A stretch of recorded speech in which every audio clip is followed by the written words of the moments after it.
Ngayon po ay inaalala natin ang kapistahan ni Saint Clement I. Isa siyang santo papa at martir ng ating simbahan noong unang siglo. Kilala siya sa kanyang mga turo ng pagmamahal, pagpapatawad at pagkakaisa sa mga miyembro ng simbahan. Sumunod siya sa halimbawang tinuro ni Jesus na pinakita sa ebanghelyo natin ngayong araw, kung saan si Jesus ay lumuha sa Jerusalem dahil sa pagwawalang bahala nito sa pagkakataon para sa kapayapaan at pagkakaisa na hatid ng kanyang presensya.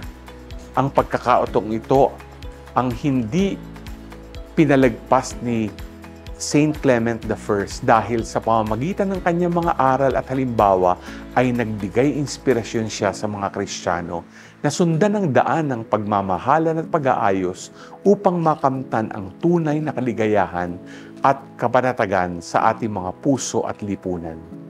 Ikaw, handa ka bang maging instrumento ng pagmamahal, pagpapatawad at pagkakaisa? G ka ba?